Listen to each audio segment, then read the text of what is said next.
Hello बच्चों, let's read the question and the question says that in the graph showing Maxwell-Boltzmann distribution of energy। तो हम लोगों को जो ग्राफ होता है Maxwell Boltzmann distribution of energy का, उसमें से बताना है कि उससे कौन सा उसके रिगार्डिंग कौन सा स्टेटमेंट जो है करेक्ट है। तो सबसे पहला ऑप्शन दे रखा है, area under curve must not change with increase in temperature. Option B में दे रखा है, area under the curve increases with increase in temperature. Option D में दे रखा है, area under curve decreases with increase in temperature. Option D में दे रखा है, with increase in temperature curve broadens and shift to the right hand side. ठीक है, तो ये चार ऑप्शन हम लोगों को दे रखा है और हम लोगों को बताना है कि कौन सा ऑप्शन जो है वो करेक्ट है regarding Maxwell Boltzmann distribution of energy. So let's start question by knowing the key concept first. So the key concept for this particular question will be the graph of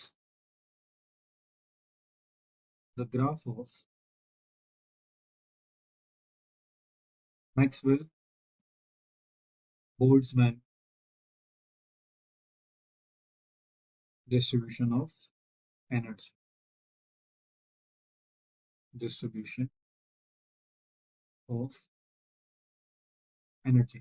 अब ये जो graph हम लोग बनाते हैं Maxwell Boltzmann distribution of energy के लिए, ये जो ग्राफ रहता है ये हम लोगों का ग्राफ रहता है fraction of molecules versus kinetic energy. Kinetic energy.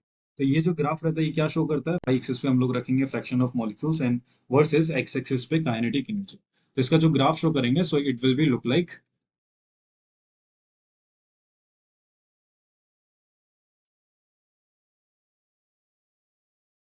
ठीक है। तो यहाँ पे हम लोग शो करने वाले हैं fraction of molecules, fraction of molecules and x axis पे हम लोग शो करेंगे काइनेटिक एनर्जी।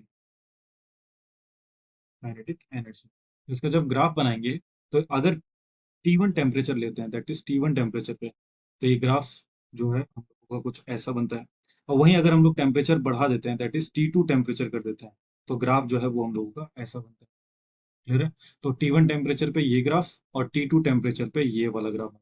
और क्योंकि टेम्परेचर हम लोग बढ़ा चुके हैं तो T2 टेम्परेचर जो है वो T1 से हम लोग का इंक्रीज रहेगा, ज्यादा रहेगा।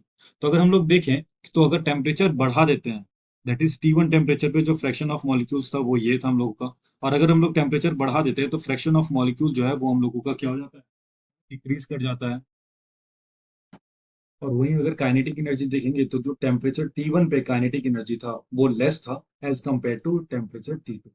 तो T2 टेम्परेचर पे जो मोस्ट प्रोबेबल काइनेटिक एनर्जी रहता है, मोस्ट प्रोबेबल काइनेटिक एनर्जी कहने का मतलब जो ज्यादातर फ्रैक्शन ऑफ मॉलिक्यूल्स का जो काइनेटिक एनर्जी रहेगा उसको हम लोग कहते हैं मोस्ट प्रोबेबल काइनेटिक एनर्जी। तो जो मोस्ट प्रोबेबल काइनेटिक एनर्जी रहता है वो टेम्परेचर बढ़ाने पे हम लोग को इंक्रीज करता है।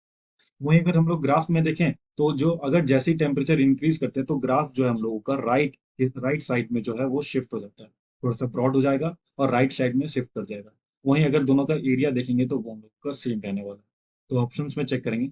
सो ऑप्शन ए में दे रखा है हम लोगों को, area under curve must not change with the increasing temperature. This is correct statement. जो एरिया रहता है, एरिया अंडर कर्व रहता है हम लोगों का, वो चेंज नहीं होता है विद द इंक्रीजिंग टेम्परेचर। तो ऑप्शन बी और सी जो है वो हम लोगों का ऐसे ही इनकरेक्ट हो जाएगा, क्योंकि उसमें लिखा है कि एरिया अंडर कर्व इंक्रीज होगा या एरिया अंडर कर्व डिक्रीज होगा with increase in temperature. Option D में देखेंगे तो हम लोगों को बोल रहा है कि with increase in temperature curves broaden and shift towards right side. This is correct. जब हम लोग टेम्परेचर का इंक्रीज करते हैं, जो जो हम लोग का कर्व है वो ब्रॉड हो जाता है और राइट की तरफ जो है वो शिफ्ट कर जाता है। So the correct option for this particular question will be option A and D. Hope you enjoyed the concept. Thank you and best of luck.